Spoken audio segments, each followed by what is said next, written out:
So, We're talking with Sav Izzi, who is a famed musician from Chicago. He's been working with bands such as Baby Brother, been doing his own thing now. And you've got a solo project that you're getting ready to drop out. We've already got some songs out. And we're talking with him right now. And first off, man, how have you been doing? How's your family? How you been dealing with COVID and all that right now? yeah, hey Ed, thanks for having me on. Family's good. COVID is a completely different animal, and this year has been unlike any other year for me. And I think I speak for a lot of people when I say that. It's been the new normal for me and my family. It's gotten better. Like I think we've kind of adjusted to the way things are, but at one point in time, I felt like I was living in a twilight zone. Like I'd take my kids into our backyard and just kind of hang out in the backyard, and that was like our safe zone. You know, we'd walk around the neighborhood, and it still kind of happens, but like people are crossing the street not to pass you on the sidewalk. It seems like the whole fear of the virus and getting sick and what it can do is just really changing. At least in my opinion, it's kind of changing the way people kind of interact with each other, and that part of it, I think I don't like the most. So I'm hoping that once things get better and people start to get healthier, and there's a way to actually combat the virus through vaccination or what have you, or just through us kind of developing some immunity, that part of it'll change, where us as a society are just a little more kind of receptive to each other and not so distant, not to make fun of the whole social distancing, but that's really what it's felt like. It's like you go out in public and it's like, get out of our way, don't get close to anybody. So that part of it's, I think one of the parts that's the strangest for me. But besides that, I'm fortunate that myself and my family, we're all healthy, just taking things one day at a time. And I was able to kind of get some inspiration, just like I'm sure other people have in this year, where you just try to put your creativity to the test. Speaking for myself, I have this project that has been a long time coming for me, and just to be able to give it a good push and finally get it out there and finish it, that was like a big goal of mine this year. So I'm happy that I was able to take the time just to do that, since everything else musically has kind of been on hold from with Baby Brother and just being around other musicians and things like that. Yeah. So like, so the good thing about being, sheltering in place is it gives you a little bit of extra time to actually work on these projects that you have. I mean, I've talked to other people about that, and a lot of people just pretty much just bed down and just start working on stuff, using their creativity to beat the boredom, Sure. Yeah. Absolutely. I mean, you spend a lot of time, like you said, you're indoors, and the desire to want to create, or in my case, just to have like a set of songs pretty much finished, and it's like, okay, what's missing? What am I missing here? What do I have to do from my vantage point to just to be okay with the music that I've created with the help of so many others, and finally get it out there. So that was my big thing, is just kind of motivating myself to just kind of push it to the finish line. And I'm really excited with the end result, and actually hoping just getting it out there for people to hear. I think everything came out really well. And the other thing that I'm really kind of proud of is that I was able to get help from a lot of really talented local Chicago musicians, and they helped to really finish off these tunes in a great way. So I'm happy that they were able to lend their hand and their assistance, and also just make the songs that much better. That's awesome, man. So who are some of the artists that you have on this project with you? Yeah, sure. I got a few people. I have T. Lee from Baby Brother. He's a big one. Yeah, he of course, we're in the same band, and I've been known to kind of play on some of his songs. So,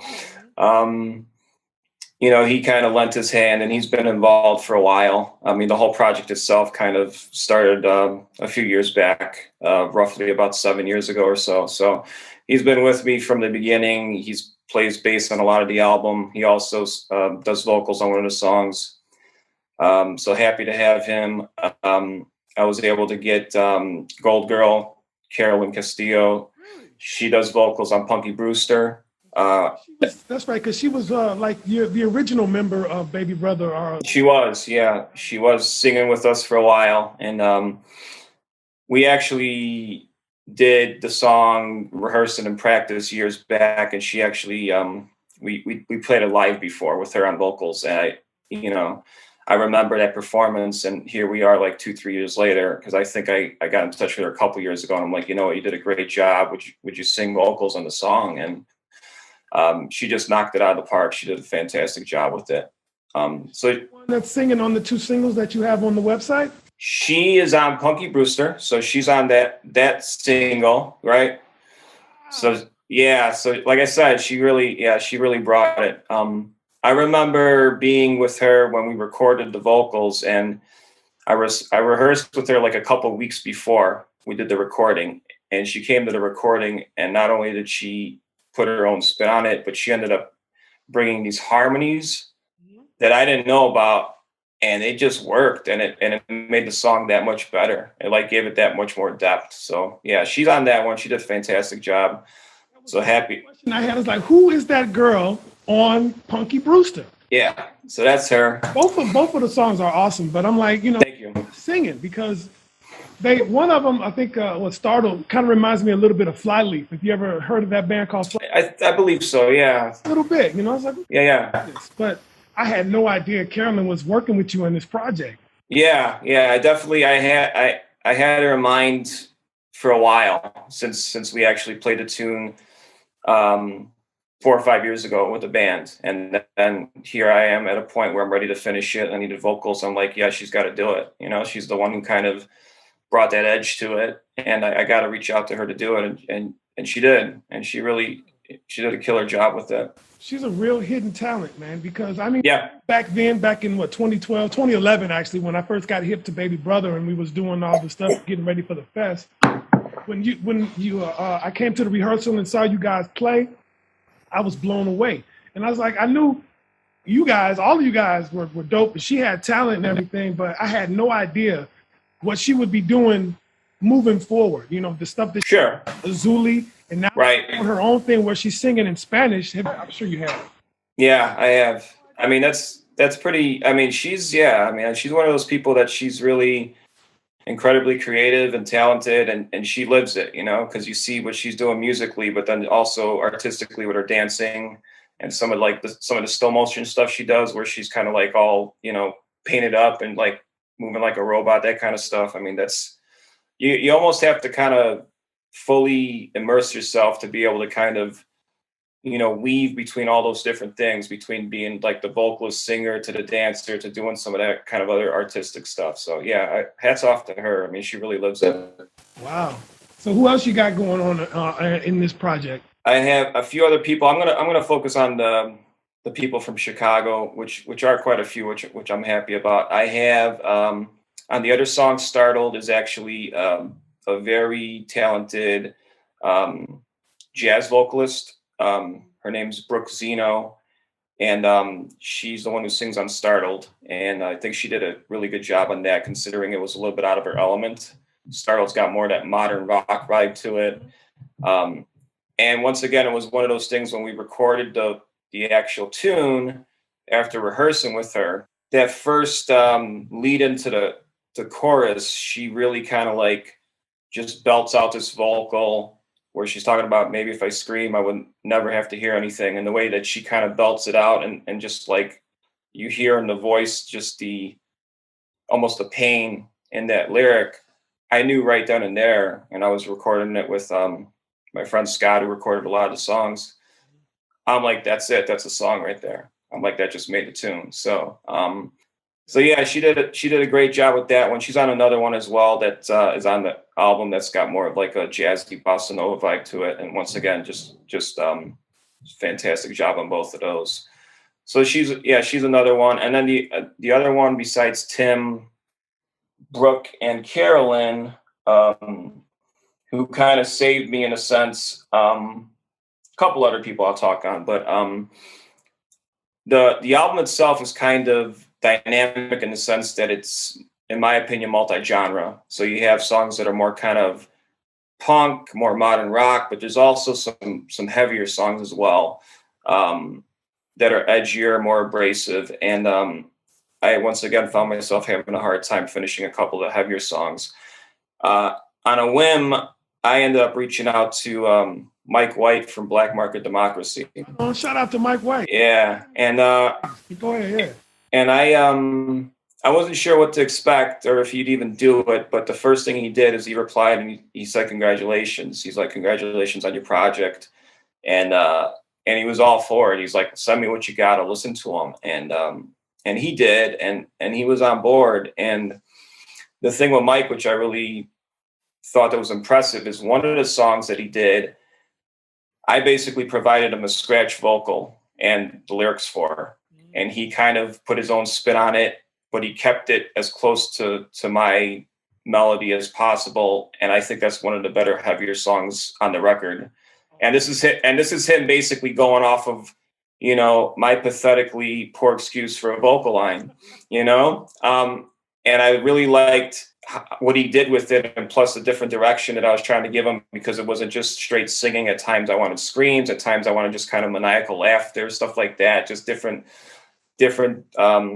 ideas I was throwing out there, and he just really did a bang up job with that one. And then there's another tune called Tyrant, which once again is a heavier tune, where he just told me, he's like, hey, look, he's like, you know what, do you mind if I just write my own lyrics and come up with my own thing for this one? And at the time I didn't have lyrics or any vocals in mind. So I'm like, yeah, for sure. You run with it. And I'll let you listen to it. But what he ended up doing with that one was just as if not more impressive. He just came up with just so many different facets for the chorus and the verses and the harmonies and what he's doing.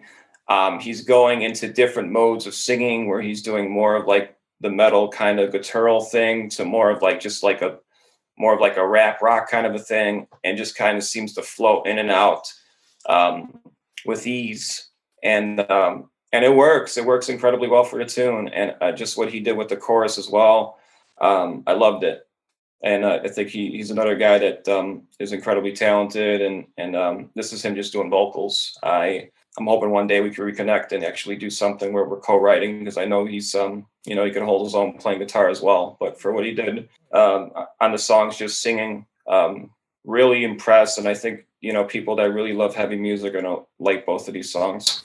I really can't wait to hear that, because Mike White is a good friend of mine, and with all due respect, he's a super sweet guy, man. He's a sweetheart. I mean that in the nicest way possible, but I mean that's just the best way. He's a big old teddy bear, Yeah. And I'll be honest with you. When I met him, I didn't know what to expect when I met him for the first time. But he came across as professional as you can get, as down to earth as you can get. Very loose, very funny. Kind of poking fun at himself. And those sessions, I sat in on a couple of the vocal sessions, and they just went fairly well. And the other thing was that he was just prepared. He knew what he wanted to do and when, and there wasn't any waffling going on. He's just like, what I need, this is what I'm thinking here. And he's just working with the producer, and just also really efficient. So yeah, he's as pro as you get. I was really happy to get the chance to work with him.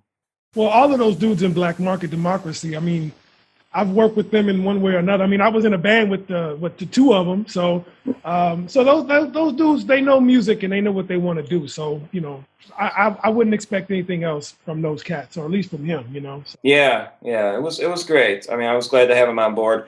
The last guy I want to talk about, once again, really happy to have him play. He's on a couple tunes. He's on the title track of the album called Mad Chill. And then he's on the track that Tim did, called R&B Jam, and that's Eric Novak. He's saxophone player. He's actually a multi-instrumentalist. He plays sax, he plays bass, he plays instruments I never heard of before. He's incredibly talented. He's very skilled.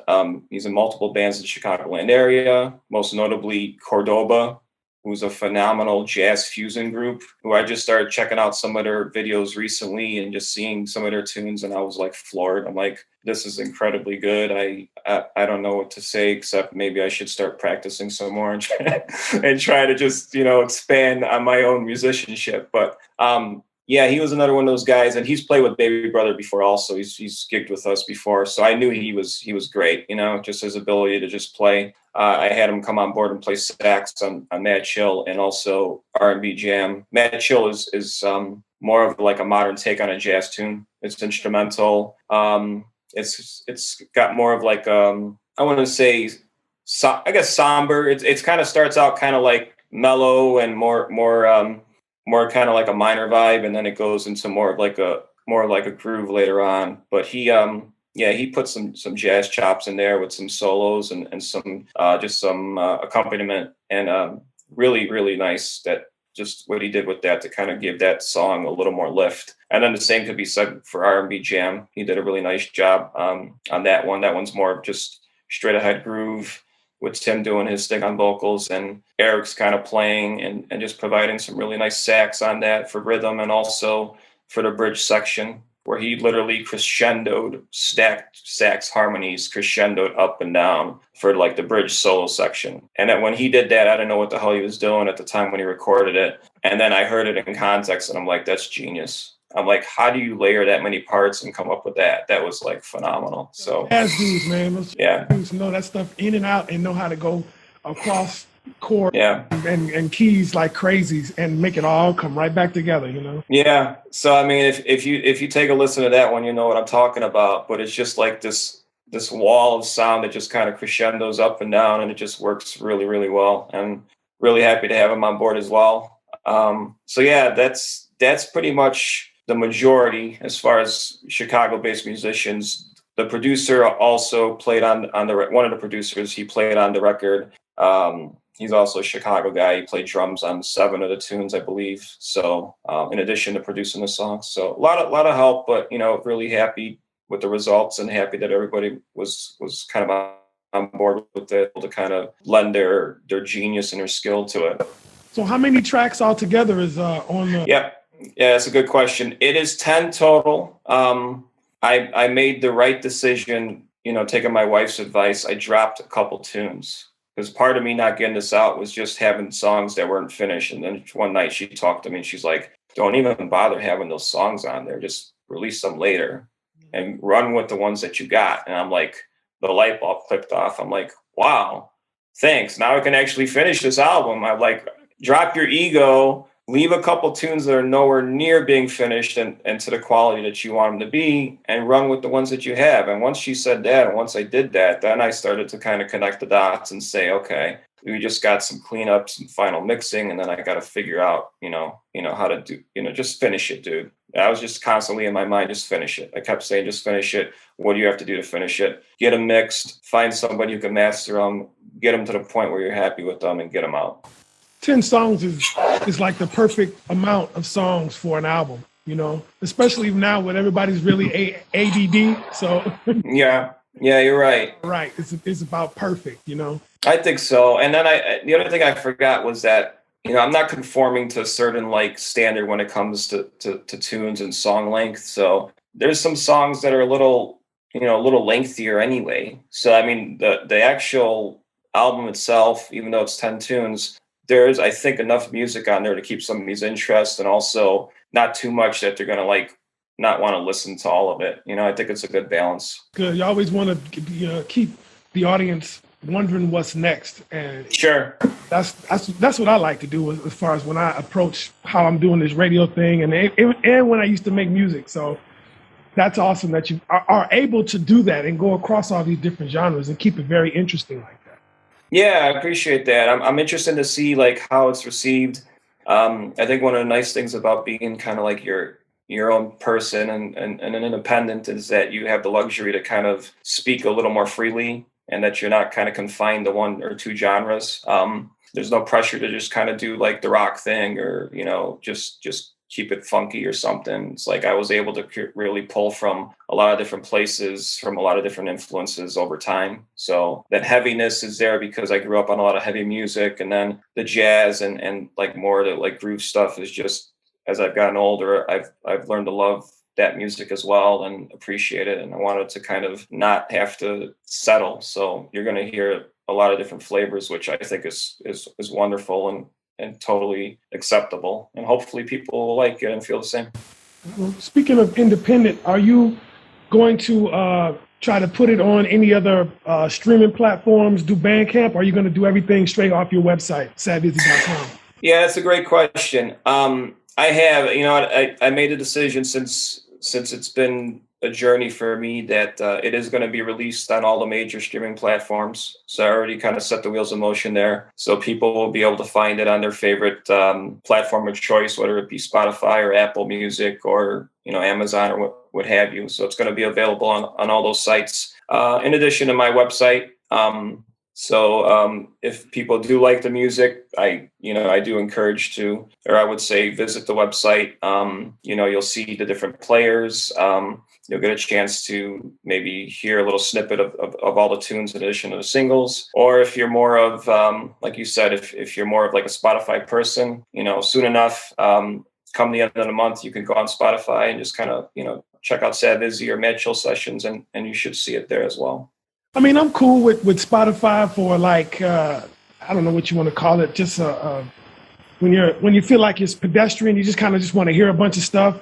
But me personally, I like to collect it. I like to have my music. I like to have it in my possession.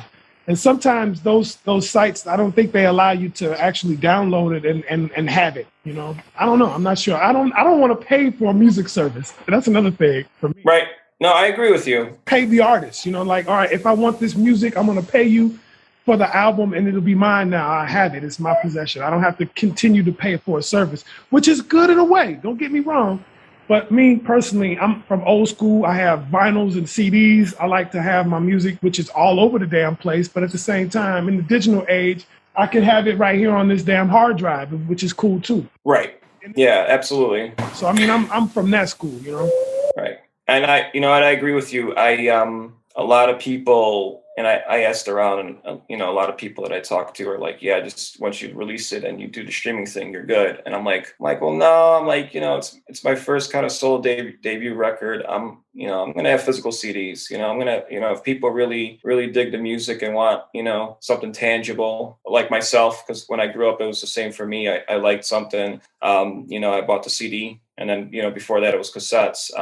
But yeah, I'm doing that as well. So I plan on, on the website, if not the end of the year, shortly after, we're going to have some actual discs available. So if people like what they hear and want a physical copy, that's going to be available also. So I'm putting that out there as well. And vinyl has kind of resurged itself over the last 10 or so years. A lot of local underground groups are putting out vinyl. But you know what else I've noticed that's kind of weird, Sav, is that a lot of these younger bands are putting out cassette tapes. I heard that too. Yeah, I've heard that too. Somebody told me that too, and I couldn't believe them. I'm like, why? Why? I couldn't get it because I guess, and that's great. But I'm trying to think with the cassette. I guess the one thing about cassettes, which is nice, is that it really forces you to listen to the whole A and B side. So it's like if you're popping a cassette and you are listening it from start to finish, you risk but you might risk damaging your cassette. You do that enough times, so that's actually pretty cool. I didn't think it would come back to that, but I found it interesting when I heard about that for sure. I felt that funny because I went back to the first band I was in and we put our little demo on a cassette tape. That was a long time ago, but I'm like, I know.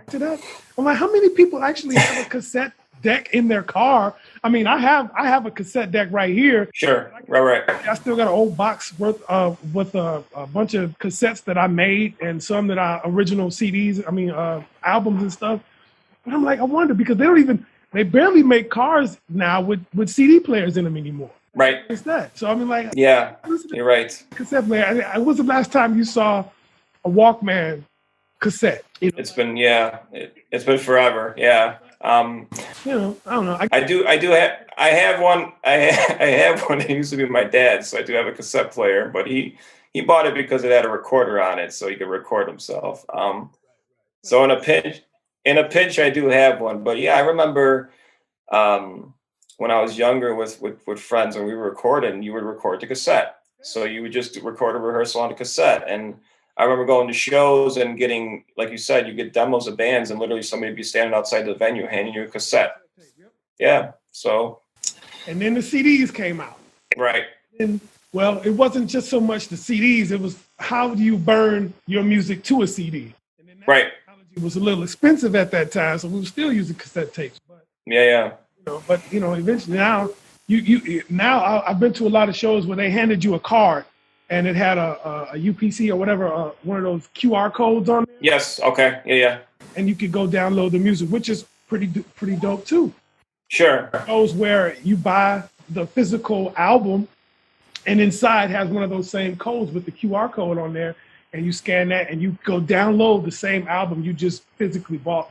Oh, okay. So now I got you. So you can have both digital and the hard copy. All right. And I've seen it a lot of different ways, and it all works. It all works. It's all legit. It's all cool. Yeah, I think so.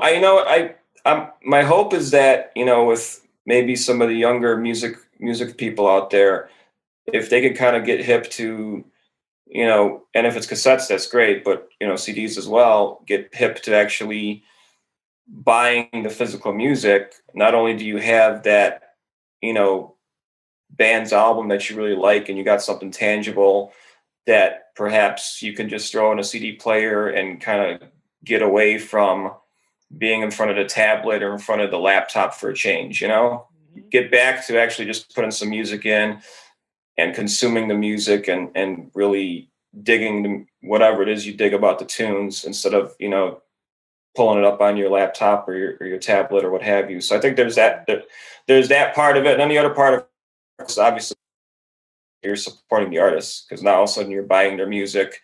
They're obviously going to get something that's at least modest from an album sale versus streams, which is, I think, less than pennies to the dollar. If I'm not, it's not much. Yeah.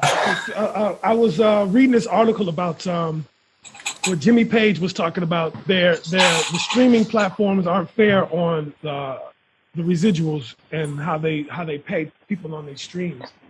So I'm like, I don't know if on the local level, I mean, people aren't selling millions of albums, so right, yeah, you really make any real money off of streams, but it's still at the same time they're probably not paying a fair amount to these. Yeah, from what I saw, I think it takes thousands upon thousands of streams for you to start seeing a little bit of revenue. So if anybody's out there that cares to support your favorite bands and what have you, downloads for sure, and if you're into purchasing physical music, then that's great too. So I would lean in those two directions for sure. Right on. When this whole COVID thing hopefully passes by real soon, are you going to try to put together a band to go out and play some of this music? That's my hope. My intention is to be able to actually get it out there in front of people. Obviously, we are in a really strange, weird time. But come 2021, I do have a desire to actually get out in front of people and play these songs. Absolutely. Getting some of these wonderfully talented artists that have helped me out that, by coincidence are also from Chicago. So I definitely like to be able to reach out to them and say, hey, why don't we get together? What can we do to get together and actually play some of these songs in front of people? So I think I would really enjoy doing that. And just giving that live experience to people, I think is important. So I look forward, not only for this project and my own songs, but just for the musical community in general, just to be able to do that again and be able to connect with music loving people out there. How much do you think the live shows and the venues and stuff like that are going to change when all of this lifts, hopefully within the next 6 months? Yeah, I hope so. Yeah. I think it's going to be different. You're probably looking at restrictions as far as what, capacity, right? So if you're used to that show and that band that you love and a packed house, that's probably not going to be the case, at least for a little while. So I think, you know, the artists playing out live, and even people going to see the concert, that's something that they're going to have to consider and keep in mind. So you may have, in that respect, it might be something where before, a local band would play a gig at a venue and then not return for a month or two. It might be one of those deals where it's like, hey, um, we're playing Reggie's. We're playing Reggie's 2 nights in a row because it's only 25 to 50 people. So we're going to play a Thursday night and then a Friday night. So come out. So I could see it. I could see something like that happening. How many venues you think are going to actually fall off? I mean, it's a lot of restaurants and bars that are going under because of this whole COVID thing. And it's really sad, but there's not much else you can really do with these restrictions. You know what I mean? You think we're going to lose a lot more venues because of this? Well, I mean, from what I've read so far, you had a lot of people closing their doors. I know there's some initiatives right now. I think the one that I've seen is Save the Music, Yeah. where they're just trying to get some funding. They're just try to keep some of these venues afloat. Unfortunately, I think a lot of the smaller ones that maybe don't have the reserve and the resources, and restaurants for that matter too.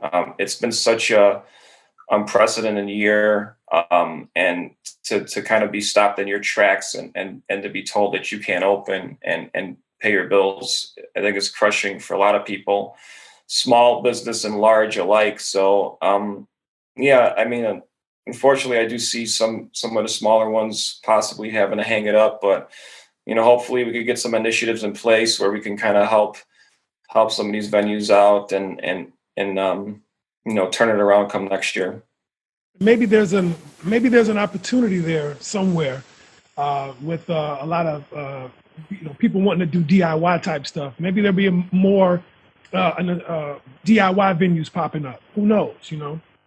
Right. Yeah, and that you bring up a great point. So now you have scenarios where you'd have a location, and correct me if I'm wrong, but I think something similar to what you did for the festival, where you have a location that you kind of procure for the event, and you're able to use it, and it's not um, necessarily like brick and mortar where it's just there every day being like a venue and it's feast or famine, but more of, hey, we have this location, we're holding this event here, and maybe that becomes the norm and that's more common. Right. Well, the first one we did was at Elastic, and Elastic is still doing their thing as far as I know. They're doing a lot of a lot of places or organizations are doing these virtual shows, which is cool. But for some reason, the virtual show it's just never going to be the same for me. Right. I mean, it's cool and everything. I wouldn't mind doing some of that stuff too. I was going to do it, but it's like it's I don't know. I was just kind of so unsure about it that I was like, you know what? I'm just going to wait. Right. I think, then I tip my hat and I admire everyone that's done that, because there's been a lot of people that have done that, both small and large. But I mean, I think at the end of the day, the live experience is a live experience for a reason, and you want to see the artist or the band in their elements, and that, I mean, when you're on stage, it's a different experience than if you're trying to do something from home. As far as it's almost like a switch where you just kind of switch into the performer and the musician. And for example, T. Lee, he's got the hat and he's got the look and he's got the charisma. And at some point in time, he's playing his bass on tabletops, and walking the venue and being on tables. Myself, just having my rig on stage and being able to just lock into a groove and be able to see live people in the audience, or us finishing a show with people there that are really musically inclined and love local music, and hearing that applause and hearing the cheers at the end. You can't really replace that. So as much as you can do something virtually, it's great. I think there's a lot of merit to it, especially right now. And I think people who enjoy music definitely would appreciate it. to consume it that way. But I think in the long run, we definitely want to get back to being in front of people and giving them that live performance experience, because there's really nothing else to substitute for it. It just being in that room or hall and just kind of flipping that switch and just seeing where it goes and seeing, how people react to it. It's its own unique experience that really can't be replaced. Absolutely. I feel like a virtual show is just kind of like it keeps the embers hot. Right. The flame is not necessarily a full blast yet, but it just keeps the embers hot, keeps people, keep your taste buds moist. But yeah, it's definitely not the same. I mean, there's a million and one concerts that you can watch on YouTube. I don't always watch them. You know what I'm saying? I mean, right. Yeah. But I want to be there. I want the real experience. So it's cool, but I can't wait to actually get out there and see bands again. I'm putting together a list of 10 bands that I've never seen before that I can't wait to see. Okay. Be one of my bits that I'm gonna do on one of these shows in the near future. Have you thought of like band or a musician or whatever that you just got hip to that you've never seen before that you'd love to see live? Yeah, you know what? I've been really getting into the past couple of months. I've been really digging Corey Wong lately. He's a musician from Minnesota, but he's probably one of the, as far as present day players and guitar players, he's probably one of the best at groove-based funk music and guitar. I learned about him online. Watching YouTube from like a YouTube guitarist and instructor from Berkeley, and he kind of dropped his name, and then I ended up checking out some of his videos and his YouTube stuff, and they were basically showing songs of them tracking tunes. So they basically tracked the tune and recorded it, and just to hear the playing, not from just himself but the rest of the people in his band, I'm like, yeah, this is incredible. This is probably somebody that, if I had the opportunity to check out, I want to see, because the first thing I'm doing, I'm watching and I'm like, okay, how do I get that tight? I need to work on my rhythm chops. I need to really kind of to dial it up and kind of really hone it in, because he just makes it look effortless. And then,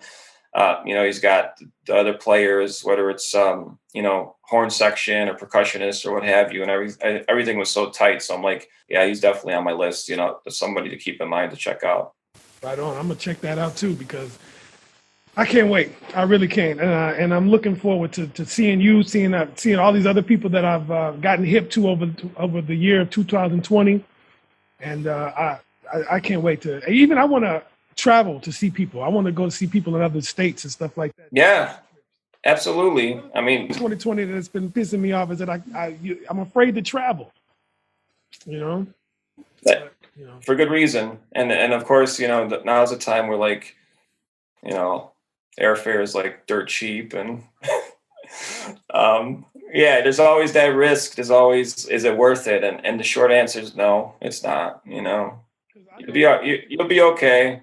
Yeah. I'd like to go to Vegas on Christmas, but I'm like, do I want to go to Vegas right now? Right. Do I want to spend the money to come home, and get a little sick and be paranoid? And I can't afford to sit and quarantine for no 14 days, man. Can't do that. Yeah. Just stay home and relax and wait and take those vacation days when it's a little bit safer out, Yeah, no, I'm with you. I hear you. I'm the same way. I've been grounded. Haven't done anything this year. This was the year where we were actually, myself and my family were planning on doing a nice trip somewhere, but we're just like, once March rolled around, it was like, yeah, no, we're just going to have to kind of put the brakes on until things get better. So, well, the good news about all of that is that that's all money that you get to save that you didn't spend. That's the best thing I can take away from 2020. Yeah. All the things that I saved that money. So, there's a little bit more money in my pocket these days. And right. That's always good. So, sure. And you can put it towards other things that maybe are a little more, kind of give you some value. As much as it's great to kind of get away and experience and be on vacation, but for myself, we're putting money towards, like, just paying off some debt and just kind of being smarter about how we're spending money, really. Looking into, from a musical standpoint, just looking into some other gear, since we're kind of leaning towards this transition of doing things more kind of in home as musicians and creators. So I have a little space here. This room that I'm in right now is kind of like my in-home setup, if you will, where my instruments are. And I got, I actually got enough that I could actually track guitars and put together like the foundations of a tune. So that for me, that's saying something, because in the past it was always get together with other guys or the band and actually kind of book time somewhere or go to somebody who actually had a studio. So in that respect, being able to invest a little more in myself and some things that allow me to be more creative is a good thing. And not just go spend it on that trip, which, there's always time to do that later. There'll be times to kind of have that nice vacation and burn your money that way as well. Did you do most of the recording and tracking of the music that you put out for the Mad Chill sessions at home, or Yeah, that I wish I could say I did. This was different for sure. I didn't do anything in-house myself because at the time I didn't have the resources. I was kind of learning as I went. I ended up using a couple different producers, and I ended up recording with them in their studio or their home studio. And then we actually took some time at the outset when we were first recording the songs. We booked some time in a studio in the city, like a bigger studio in the city. So that was fun. That was an experience. That's kind of how it all started. And then from there, ended up migrating to a couple other personal studios and home studios to do all the overdubs and all the other kind of soloing and kind of guest artists that came on board, that kind of thing. So it was actually a few different places to kind of pull it all together. Right on. Are you looking forward to the holidays? Because I know Christmas is coming up next week, and at least you got your family at home. I'm just going to be stuck here in the house with these music. So yeah. Yeah, the short answer is yes. I'm definitely looking forward to it. It's just a different vibe and a different year. Most likely it's just going to be myself, my wife, and my kids, which I'm perfectly fine with. And I will take that. In other years, it's a little different. So the family part of it is kind of gone away this year as far as extended family and what have you. But just being with them is going to be a lot of fun, and just kind of doing the dad thing. And kind of, taking in some Christmas movies and stuff like that with them. And then we'll see, hopefully I get a chance to sit down and kind of get back to creating and playing a little bit. It's been my focus really the last couple of weeks has been just kind of getting the word out about the album and just kind of putting the finishing touches on it and just kind of getting it in people's ears and on their radar. So I'll be happy, definitely excited when it comes out, but then also, kind of segueing into the new year and kind of getting back to playing and exploring from, the guitar and the musician in me. Right on. So Mad Chill Sessions, Punky Brewster and Startled are on your website right now. So when is the whole album going to drop? Yes, the entire album will be available December 31st. So I'm going out with a bang this year. It was my mission to get this record out this year. And kind of a big middle finger to 2020. I'm putting out the music on December 31st. So I would recommend, if you guys dig the tunes, celebrate the new year, pull up some songs, whether it's myself or other local bands that you dig, rock out to some good music to go into 2021. So December 31st, the album will be available everywhere. Awesome, man. I want to thank you so much for spending some QT with me today here on I'm calling it the Ones to Watch. It's my podcast, whatever. I'm going to figure it out. But I like it. It works. The Ones to Watch. 2021 is going to be an amazing year for a lot of artists and a lot of all of us. It's time to come out that 2020 shell and blossom in 2021. So continued success. Have a happy holiday. Thank you. Be safe. I hope you and your family have a great holiday season and continue to be safe and continue to move forward. All right. Mad Chill. Appreciate that. Thank you so much. No problem. Mad Chill Sessions comes out on the 31st of December, 2020. And Punky Brewster and Startled are on the website right now. Go check that out. Sav Izzi, peace and blessings, my friend. I want to wish you a happy holidays and be safe, okay? You too, Ed. Thanks so much. Happy holidays to you. All right, brother. Take it easy, man, and I'll talk to you soon, all right? Sounds good. Take care.